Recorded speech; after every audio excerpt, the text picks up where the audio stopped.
எல்லாருக்கும் வணக்கம். எனக்கு பிடிச்ச நிறைய டைரக்டர்ஸ்லாம் வந்திருக்காங்க. அவங்கள பார்க்குறது ரொம்ப சந்தோஷமாக இருக்குது. படம் பார்த்தோம்.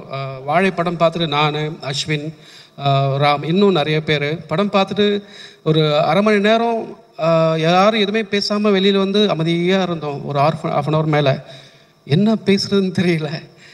இன்னையா இருந்தால் இப்படி பண்ணிட்டாரு அப்படின்னு சொல்லி ஒரு மாதிரி மன இறுக்கத்தோடு இருந்துகிட்டே இருந்தேன்.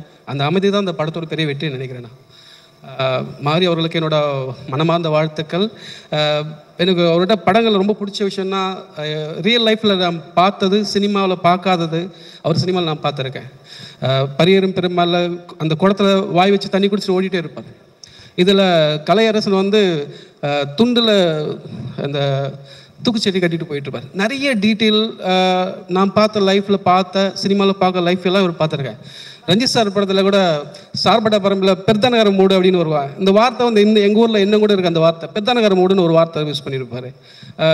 ஏன்னா டெய்லி ஒரு பொண்ணு பார்த்துக்க ஒரு பொண்ணுமா அவனுக்கு குதிரல அப்படின்னு சொல்லி மெட்ராஸில் சொல்லியிருப்பார். இந்த குதிரன வார்த்தை, இந்த மாதிரி வார்த்தைகள், விஷுவல்ஸ் எல்லாமே யதார்த்த லைஃப்பில் பார்த்தது. பட் சினிமாவில் பார்க்க எல்லாமே நான் பார்த்துட்டு வந்துட்டுருக்கேன் ரீசெண்டாக. வாழை பற்றி சொன்னால் எல்லாரும் சொன்ன மாதிரி மாரியோட பெஸ்ட் இது, அதில் எதுவும் சந்தேகம் இல்லை. ஏன்னா மாரியோட வாழ்க்கை மாறி தவிர வேற யாரும் பெஸ்ட்டாக பண்ண முடியுமா என்ன? வாழ்த்துக்கள் எல்லாருக்கும். அப்புறம் ஜாபையா, எனக்கு இந்த பையன் அந்த படத்தில் நடிச்ச ஹீரோ ஃபன்ட்ரி படத்தில் பார்த்த ஜபையோட முகம் எனக்கு வந்துகிட்டே இருந்தது. என்னன்னு தெரியல, ரொம்ப நல்லா நடிச்சிருந்தாங்க. டெக்னிக்கல் டீம், ஆர்டிஸ்ட் எல்லாமே சூப்பராக பண்ணியிருந்தாங்க. ரொம்ப நன்றி எல்லாருக்கும். என்னோடய வாழ்த்துக்கள். தேங்க்யூ.